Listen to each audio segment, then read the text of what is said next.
Pettitt here, and now we are going to talk about Section 1, Chapter 2, the Executive Office. What is interesting about the Executive Office is this is really just the President's office, and most of us think, oh, I know what the President does. And then you may or may not have been experiencing something over the last several days, because it is January 29th, of, wait a minute, can the President do that? Wait a minute, what is the President doing? Wait a minute, the President can't do that? So what I would like to reiterate is that most of us think we know what the hell we're talking about, and we don't know what the hell we're talking about. And so that is why my friend Fatima has stupidly volunteered to read one of the single chapters of Project 2025 so that I can externally process what happened when I read the whole damn thing so that you didn't have to. You're welcome. Don't say I'm not a giver. So Section 1 is literally entitled Taking the Reins of Government, and is the main reason why, watching the news since Inauguration Day, I have not been surprised by one thing, because it was all written down. So Heritage Foundation wrote the Mandate for Leadership, the first one in 1979, in response to Carter's progressive agenda, which set Reagan up with an agenda. I would like to point out, Bush 2.0, all had one of these, right? Clinton, they wrote one. Obama, they wrote one. Biden, they wrote one. And now here we are. And so we are 9 of the longest days in, and this all what's happening in the book. So I'm going to focus on like the themes across all the chapters. We're mostly just going to share what actually is in this chapter. But before we get started, buckle up, because Fatima, I know you. And you are going to come in hot with something.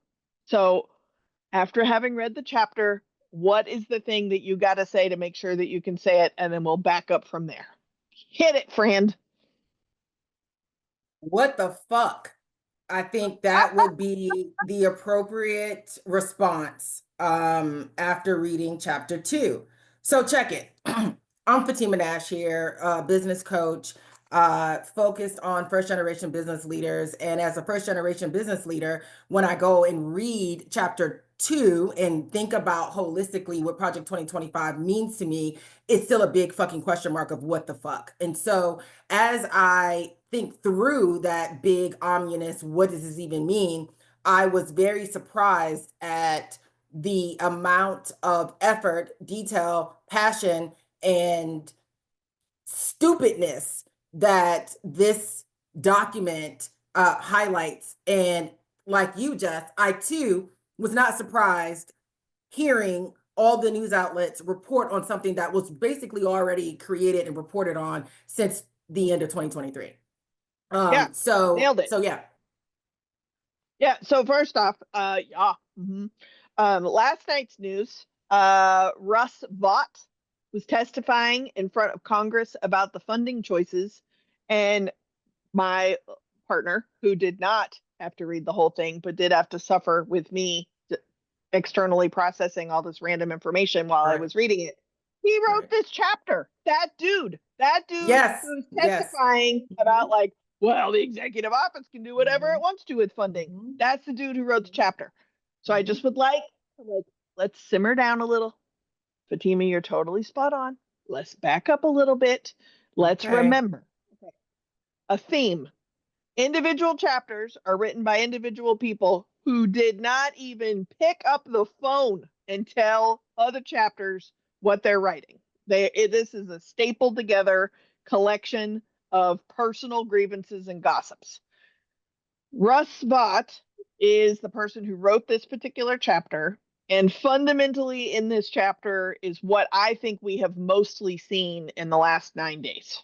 So the executive orders, etc., most of them, I believe, I don't have evidence of this, but I believe were written by the people who wrote the respective chapters, because I cross-referenced them, and it's mostly cut and pasted, poorly written, lack of cohesion or continuity from Project 2025 Mandate for Leadership. So we are just going to focus on the executive office, just the executive office. And so I thought, oh, I know what that does. And maybe I didn't. And I've spent a lot of time also being like, maybe I don't actually know what this is. So with your condolences, I'm just going to back up a Yes. little bit. So Condolences.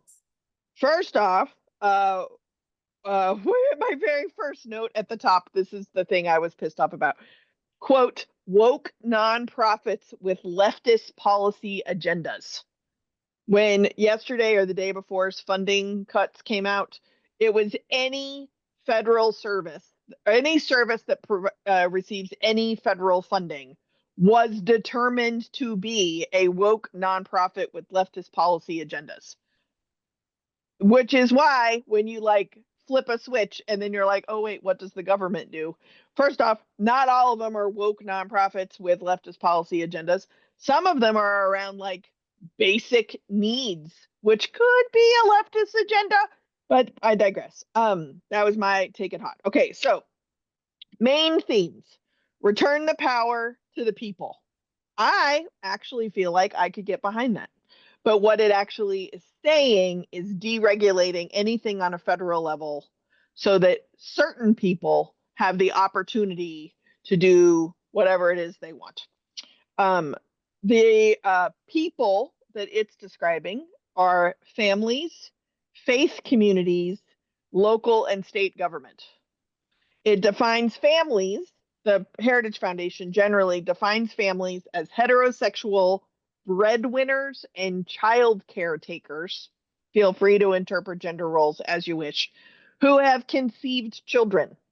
So, married straight couples without children, you're not a family. Single parents, definitely not a family. You got a boyfriend, not a family. We're not even talking about gay people with children. Families, faith communities, and it really only means Christian, let's be real. Local and state government, that's the target. And one of the main offices, which Russ Voigt has been appointed to run, I believe, is the Management and Budget Office. And this underneath it is national security, natural resources, energy and science, health, education, income, maintenance, income main is what I wrote down. Management. Yeah. Management. Oh, okay. Management. I don't, who knows? I can't read my own handwriting. Labor, transportation, justice, homeland security, treasury, commerce, and housing. So that's why there's like a light switch around federal funding through the management and budget office. That's where that came from. Inside executive office is also the federal procurement, which we want to get rid of because why be thoughtful about how you're spending money? Spending your money. For performance and personnel management, federal chief information officer, and the Made in America office. Made in America office, which for the record was a not Senate confirmed position during the Biden Right. administration. We're That's getting right. rid of that because we Right. don't want things made in America, except we want things made in America, but not if Biden did it. And the trope that is the baseline through the whole book is these words: nonpartisan,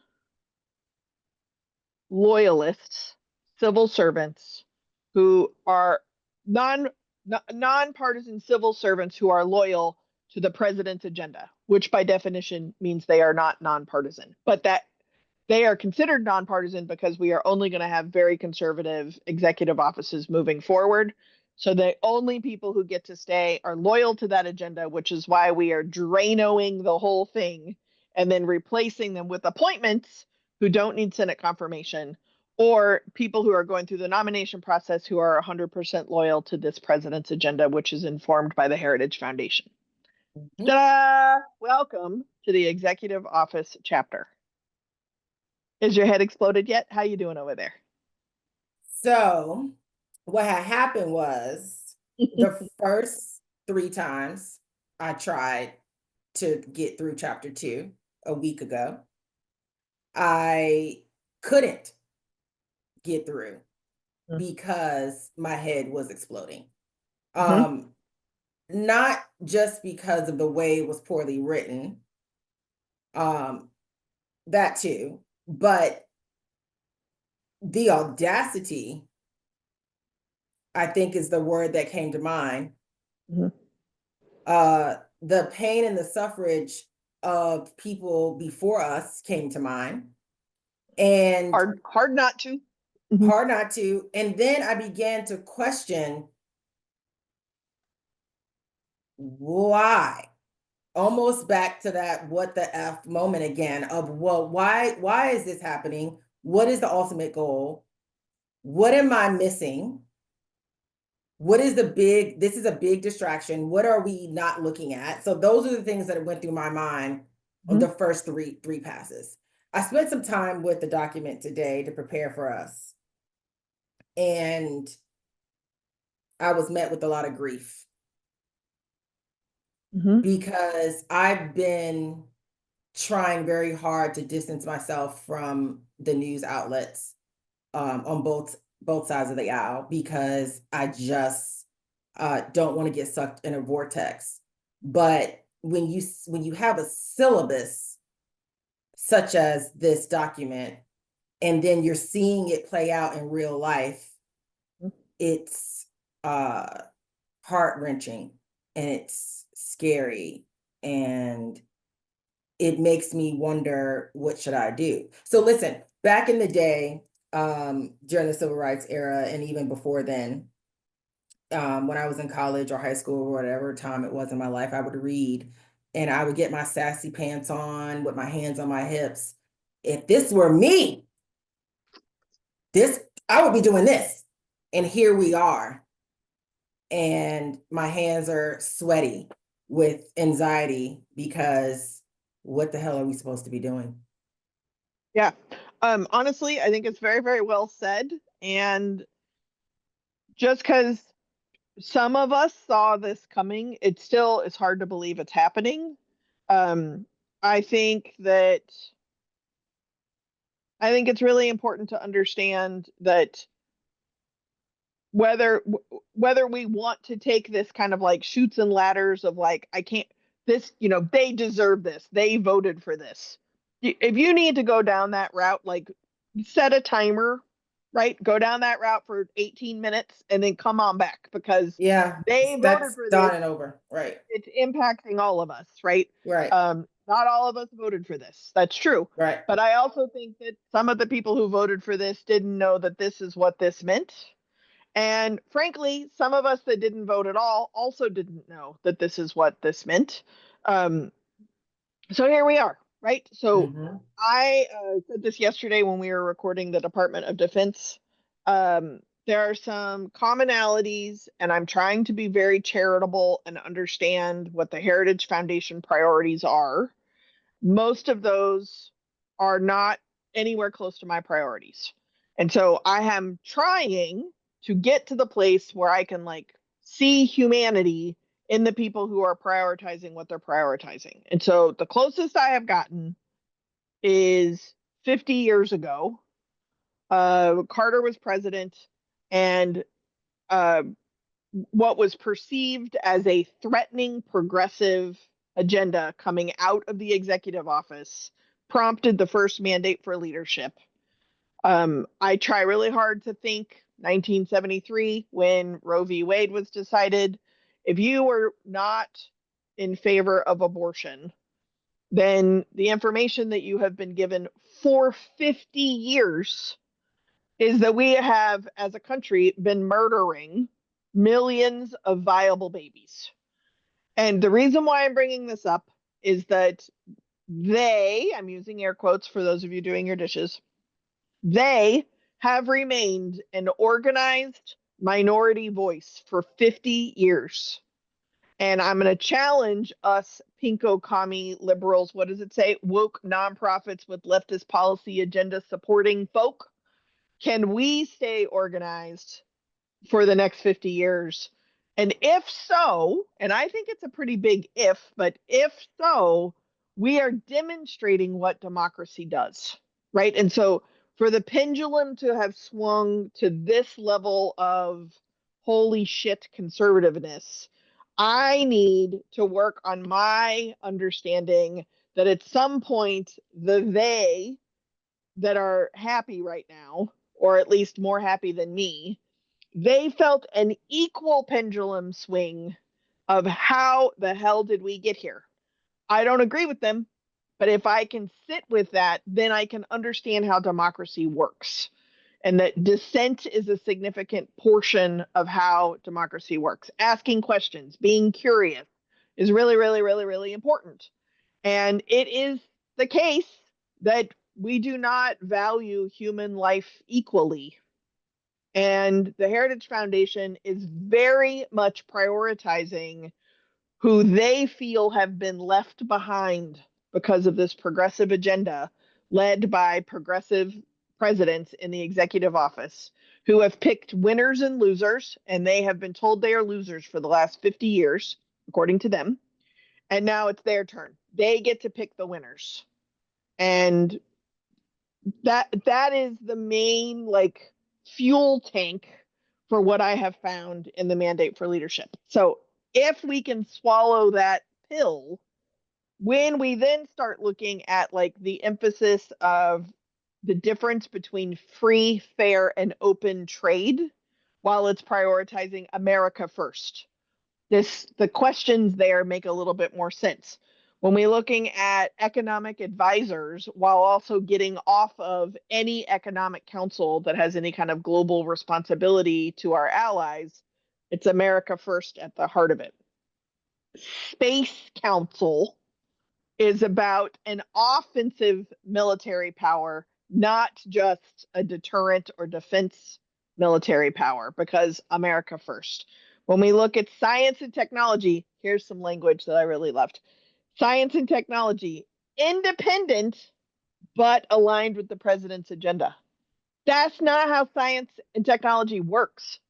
Like you're going to have to create some innovation. You're going to have to ask questions. You're going to have to do things in a different way and not be skirted or guarded just by the president's agenda. Which then, once you kind of understand that, then it makes sense why we're questioning scientific risk and risk management, but trying to balance this America First excellence thing, but defunding research and development. It's the assumption that this portion of the US population or ideology that has been silenced for 50 years is excellent. So it doesn't need further research and development, it needs space. So we're going to get rid of everything else that's been silencing or marginalizing these generally Protestant, upper class, white Christian men because they feel silenced, right? Like, again, I'm not agreeing with this, but if we are talking in the guise of executive office, we are only talking about white men. When we mention Obama, as we can't even hold Obama as a multiracial president, right? He's just not a white guy. Otherwise, we're talking about white men in the most elite layer possible. Inside the executive office, if the power no longer trickles up to check the executive office, but the executive office has a set of loyalists serving as bottlenecks for any of the push or questions, information, advice, acknowledgement coming up, the executive branch then gets to only push out its own agenda, which is actually quite efficient. And we're very interested in efficiency in this particular version of Mandate for Leadership. That's just kind of like a short take, right? Like it trickles through the environmental issues, none of them, get rid of them all. Drug control and fentanyl, this is when we start getting into this chapters, like make sure I mention all these post-it notes on my desk. The gender dysphoria, generally the Gender Policy Council, they loop abortion, sex education, gender affirming care, sex change on minors, all together is exactly the same thing, which is not something I would ever do, but that is what they do. They get rid of it all because we're only going to promote life and family, but only these lives and this kind of family, right? And then there's the vice president that is inside the executive office, who is super a big fan of the equivalent of CEOs being dictators. And we as a country have to get over our dictator phobia. We do. There you go. I'm not over my dictator phobia. I still have a lot of it, I think. But anyway, that's my general notes. You started taking notes. You want to go off? Go off. Yo, so what I can't get past this question is who was left behind 50 years ago? Who? Conservative Christian people who were white How? and racist. How? They feel like they lost opportunities to be the center of the universe. How? They were mandated to be nice to other people. How? Oh, you're asking great questions. Because By if we look at the last 50 years and we talk about the metrics of kindness and equality, we haven't really fully gotten there, which is why those policies were in place in the first place. right, So but when their thinking though is like when you point out inequitable opportunities, right? By pointing that out, you are then oppressing the people who have the advantage to try to balance out the inequitable opportunities for people, and they don't want to be oppressed anymore. That's their logic. So DEI programs are racist because they are pointing out how racism is inequitably impacting these groups, and so it's like a zero sum game. That's the logic. so let's dial this back. So the number one reason why I have spent the last 10 years of my career in workforce management is because I fundamentally believe that many people that look like me were the first economic engine of this country by labor. So 100%. I have studied and spent time and traveled the I wouldn't say the world, but parts of the world and most of the country studying and experiencing workforce management. So to me, and I'm not as astute as some of the authors in this document, but from my vantage point, we can bottom line this. It's all about money. Sure. Sounds great. That's Bring it on. that to me, it's all about money. If I can isolate groups and I can control, I can determine who is always in power, which we see that, but who always will hold the bag, who always will be able to have the advantage over our finances. And the more you have a diverse pool of people that have different thoughts, feelings, agendas, ideas, all of that, you diversify those funds. And so if we go back 100 years pre Roe v. Wade, there was a movement at that point, and I don't know what it was, but I'm sure that there was one in regards to finances. Mm-hmm. So when we think about, and I don't have all my history, I'm not a history buff, but we think about the history of marginalized communities when it comes to providing for themselves. So when we think about Black Wall Street, and we think about Tulsa, and we think about all of these places in certain aspects of the United States where folks were coming together and diversifying how capitalism was grown in certain aspects of our country. To me, that's where the racism, the bigotry, the segregation, the compartmentalized, the dehumanization is because, to me, because of capitalism, because of money. Yeah. So just to kind of support, because you're not wrong at all on your facts, but you said you didn't know the specifics. You are totally correct. Yeah, I don't. 1921 was when the United States military, bombed Tulsa, Oklahoma, specifically the area known as Black Wall Street, which was an upper class Black neighborhood.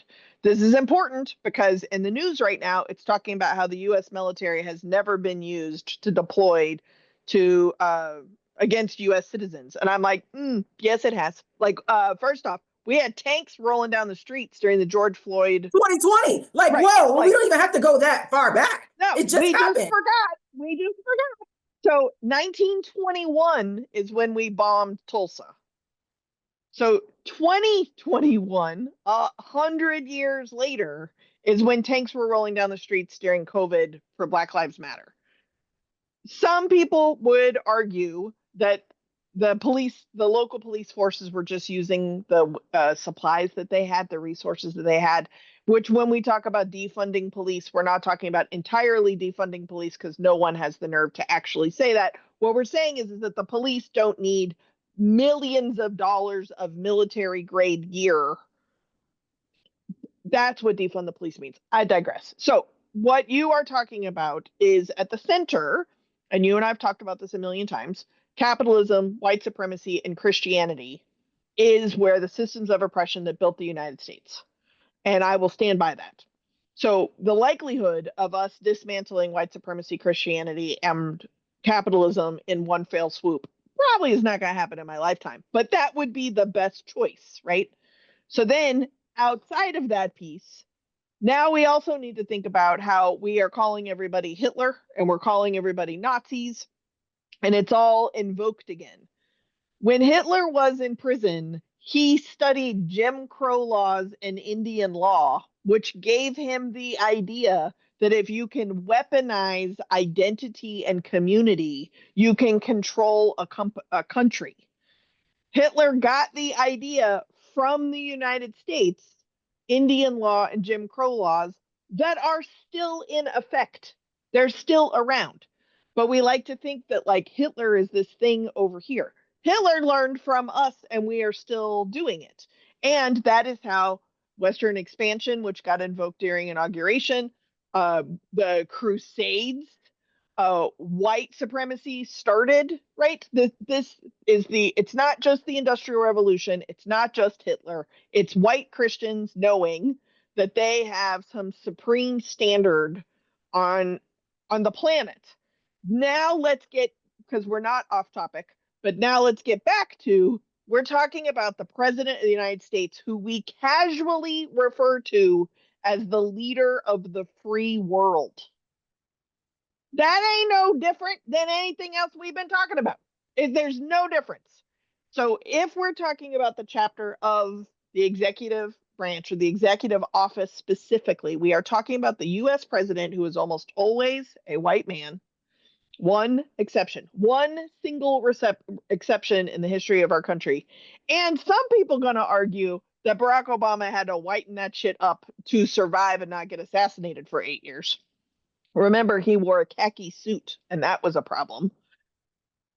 When we have Christian, white supremacists, and capitalists focusing on how we can use the power and really suck the power away from people because people's voices are at the heart of democracy, the way to do that is to take issues that divide people, to your point, and scare the shit out of people, even if they're not true, right? So I went to lunch shortly after the election with a very good friend of mine who is a mother of 2 elementary school kids. She is a rational, thoughtful human being, does not give a shit about politics. I don't give a shit about sports. We are friends. And I just said, I know you're not very into politics, but like, how are you post-election? And she said, hey, I didn't vote. And honestly, the only thing I care about is I don't want my kids to get a sex change at school. And I said, well, considering most school nurses can't even give a Tylenol without permission, you're probably safe. Your kids are probably safe. But it's so outlandishly terrifying that it makes sense that it would unify or empower, embolden a group of people against the people who, if you don't say no to this, then you're saying yes to this. I am not saying school nurses should be doing sexual reassignment surgeries at school at all. I don't know that I need to say that because that's such a ludicrous thing to say. I would never say it. Right. But that's where the breakdown of our communities and our conversations are happening, and why I think it's so important to like slow down. These are humans on the other side of this argument. And what is it they're prioritizing? What is it they're scared of? What's fueling their fear? And then once I was able to kind of understand that, I can now disagree with them instead of just flip tables. Okay, I'm not at the calmly disagree I'm at the flip table, so I'm glad that you invited me to this talk. Um, so what other than legacy and capitalism, what are they afraid of? Not, in my opinion, Yeah, not yeah, you're a extracting every possible dollar of profit margin that they could before we actually destroy the planet or die. so That's back to what they're money scared again. of. Yeah. Okay. Okay. And so when you, thank you for answering that. One other question, which you may or may want to direct me back to the document, but have you read the Willie Lynch essays? I have actually, and interestingly, I used to tell the Willie Lynch story in my keynotes and I stopped doing it for a really long time. And that shit's back and open on my computer and is going to play a significant role in my new keynote. Do you want to explain it or you want me to explain it? No, I would love for you to explain it. So I am an archival researcher and That's I'm why I want obsessed. you to explain it. Yeah, Mhm. I am also obsessed with history. Somebody listening to this may not know this. So I have done my due diligence to fact check whether this occurred or did not occur in reality. And it is actually unknown whether this was a short story that was originally published or it was a report about what actually, I don't care. So I'm just going to say it was a story somebody made up. But the Mhm. premise is that a Mhm. consultant started speaking with slave owners and had a Mhm. way to ensure that the slave owners would have more success in keeping their slaves or enslaved people um, at their homes. And they'd stop escaping, they'd stop bitching and complaining about being enslaved, and they'd have a better chance of the enslaved people staying throughout their lifetime. And the premise was is you pit them against each other.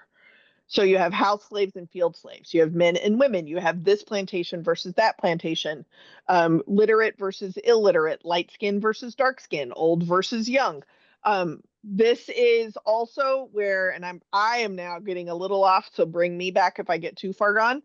But very similar dynamic I saw specifically when I was working with sorority women. When I would come in after a pretty like a crisis within a chapter, which was usually a sexual assault. And a reality pattern is that there are women who would be jealous that they were not deemed attractive enough to be raped. And for me, as a woman who is also a sexual assault survivor multiple times over, it is the division of the story of desire and what it means to be desired that is I believe, connected to contentness or discontentness. And now we're back to capitalism. Okay. Mhm. So the Mhm. Willie Lynch Mhm. was Mhm. the consultant Mhm. potential character. Mhm. And Mhm. the idea of pitting us against ourselves is Mhm. the ultimate power move. And Mhm. that is Mhm. exactly Mhm. what we are Mhm. doing right now. Mhm. Yeah. So when Yeah. my pinko commie liberal Marxist friends, as Mhm. the Heritage Foundation likes to refer to us, when I have friends who are mad at me for doing this project because I'm giving Project 2025 airtime. Well, you know what's worse than airtime? Implementation. Implementation is far worse than airtime. But yo, Shock. check like education though is important.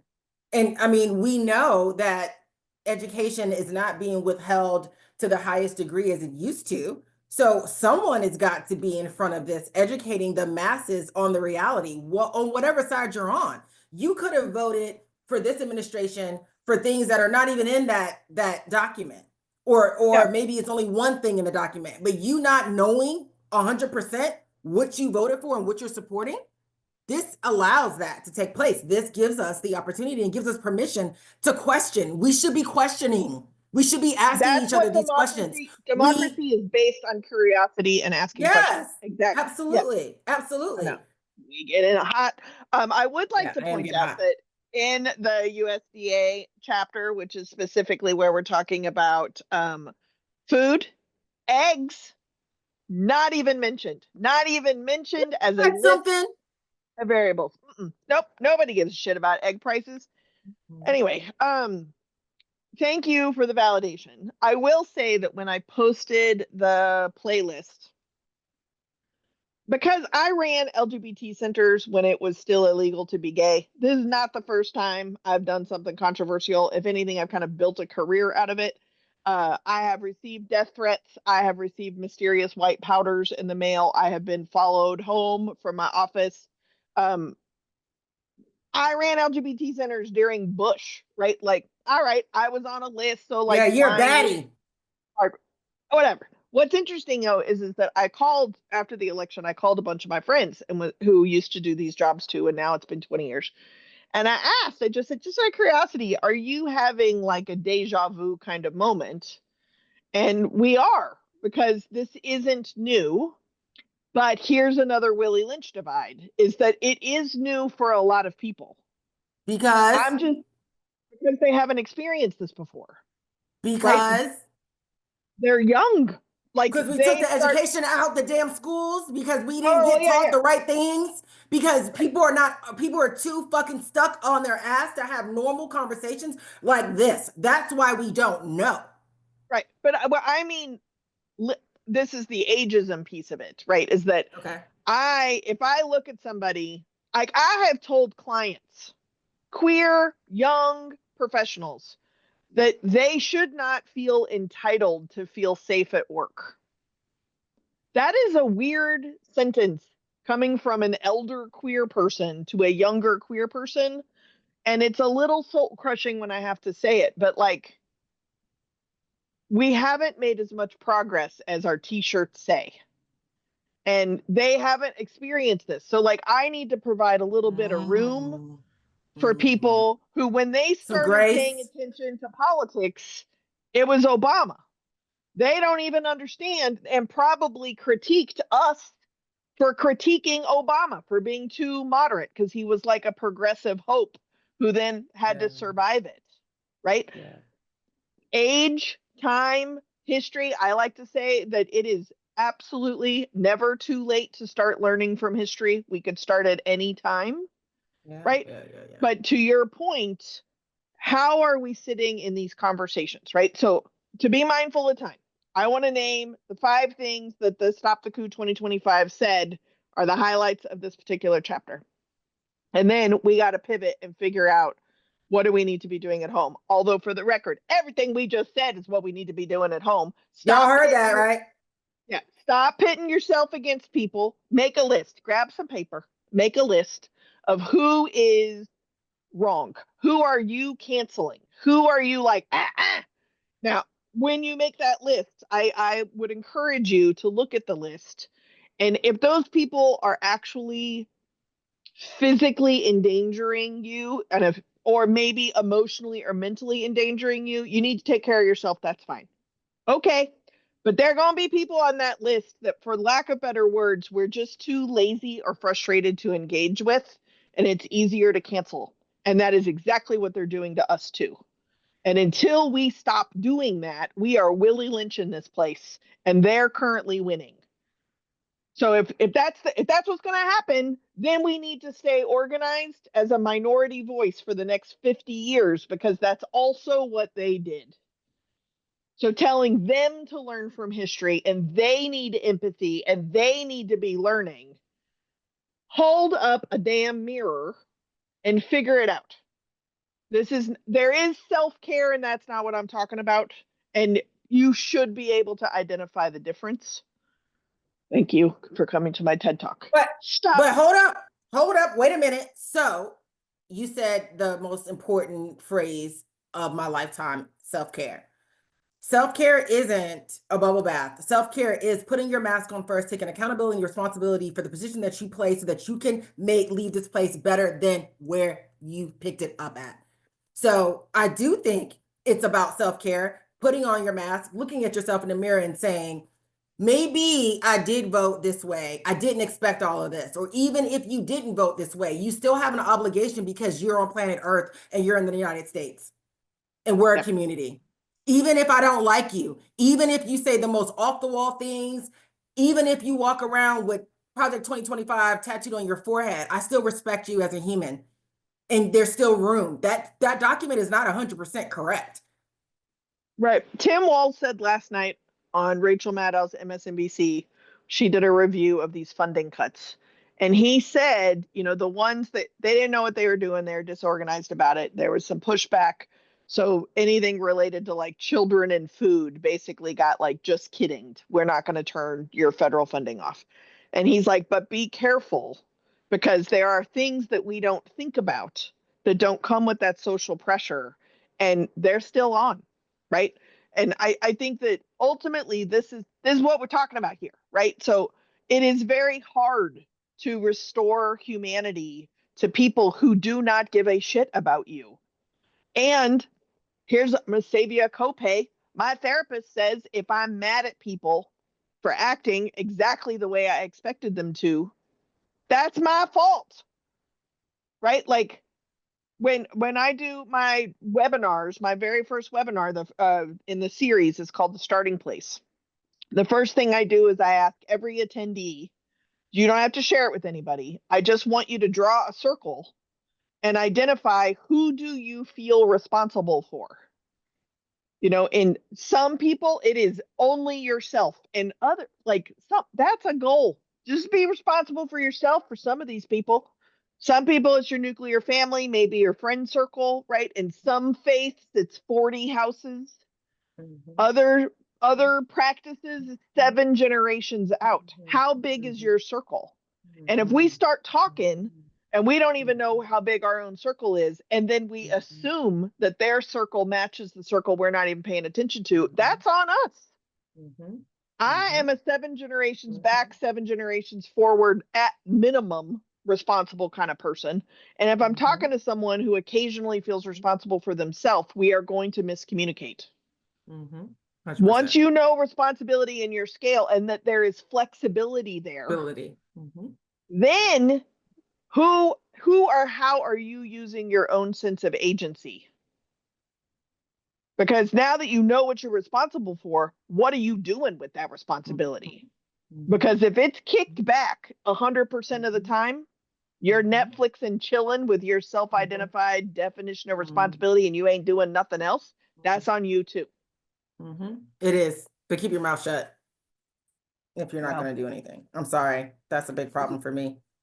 That's okay. You can do that. I also think there's a balance in that, like, I know I can kick back and watch Netflix and chill because I trust somebody else is doing the work, but I also trust that at some point I'm going to get back up. Right. But they all look different. All right. Let me get these 5 points in. Okay. We have done plenty of TED talking about what people need to be doing if they have made this through. Okay. Stop the Coup 2025. Again, thank you for your summaries. They say the key points of chapter 2. Number 1, flex the untapped statutory powers of the Office of Management and Budgeting to control funding of offices. That happened. We already did that.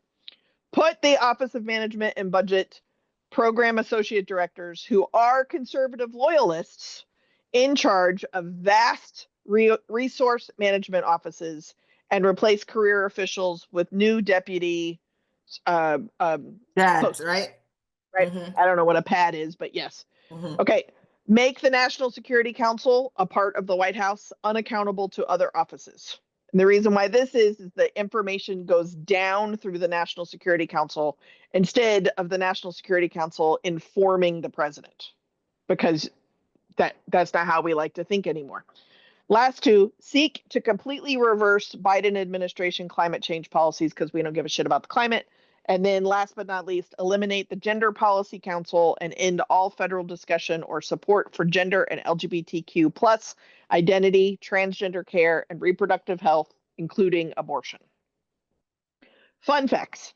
In the DHHS chapter, which talks a lot about abortion, it specifically states, the Heritage Foundation specifically states, miscarriage treatment and ectopic pregnancies should never be conflated with abortion care. Texas did not read this document. Probably one of the most important lessons I can give here is that there are acknowledgments and statements that pinko commie liberals like us would appreciate knowing is in there. But because we're not holding anybody accountable, people don't even have access to miscarriage treatment or ectopic pregnancy medical care because they didn't read the document. We didn't read the document, so we don't even know. You're not even following the Heritage Foundation mandate. Are we bold enough to support the Heritage Foundation mandate so that miscarriage and ectopic pregnancies are actually protected? I don't know very many pinko commie liberals who would believe that, but it's in there. I promise.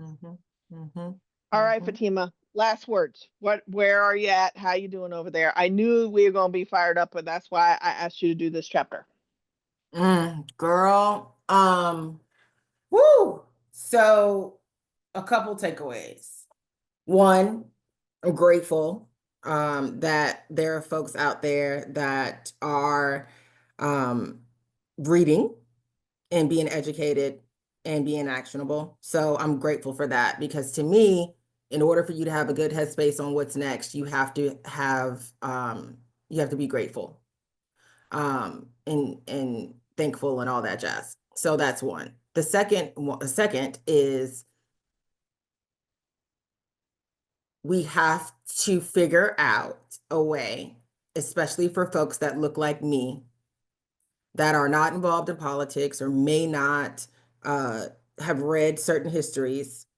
It is my mission to figure out a way to communicate as simplistically as possible so that this information can be digested and knowledge can be had. And I think that's my biggest takeaway. I'm very fortunate to have a very flexible work environment where I can stop and read for 60 minutes on end if I needed to. Not everyone can do that. We have frontline workers that aren't able to sit and read 822 pages. So Yeah. I guess ultimately, that's why I did these videos, right? Is they didn't even put out an audio book. It's inaccessible to people with disabilities. So I of was like, all course, right, it's 922 pages long. I got a lot of friends. 922, yeah. It's a Christian number because it's a 922 is when Revelations or the rapture or something like that happens. I don't remember. Okay. Somebody explained it to me. Yeah. When I decided to do this, I did not realize how big of a project this was, but like I don't do anything small, so here we are. But the feedback that I'm getting is that like 500 people have watched the Veteran Affairs chapter, right? My friend that are talking to me about this is retired military leadership and has been the chair of trans veterans for the last decade and is likely not only going to lose that particular job, although I think they actually retired. I think the entire organization is probably going to get dissolved. And to have an expert talk about the chapter is one thing, but I also really tried to have regular normal people talk about the chapter. Yeah. Because we don't have time to read this, right? So each one is like roughly 45 minutes long. The Department of Education is an hour and a half. Listen to it, you'll understand why. Some of them are only 30 minutes because they didn't even know what they were talking about in the chapter. There's like very little content, but they're like, oh shit, we have to include the Department of Interior. And like it reads like it got shoved in at the last second. But we can listen to this while we're driving on the treadmill, doing dishes, something like that. The more informed we are, the more we are physically doing democracy. Say that again. I don't think they heard you in the back. Say that again. The more we are informing ourselves and engaging in our challenging conversations where we may not even have the answer. I just wrote a whole book about this, but we're asking questions, we're being curious, and we are actually trying to learn what is actually being said, and then how do we want to be with this information? Who do we want to be with this information? Is actually doing democracy. So while I'm terrified that this is the fall of democracy, I am actively doing democracy. Democracy can't fall. Therefore, I'm doing it. I'm doing it right now. This right here, we are doing democracy. So put your dishes away. Go listen to another chapter. Fatima, thank you very much for helping me through this. Thank you for having me. I appreciate you. Thank you for all the good work you're doing. Pleasure to be here. Ditto. And I think honestly, grief needs to be acknowledged. And maybe grief can even be a window into their humanity of what they have been grieving. We don't have to agree with it. Anyway, Well I love you, said. Fatima. Agreed. I love you more.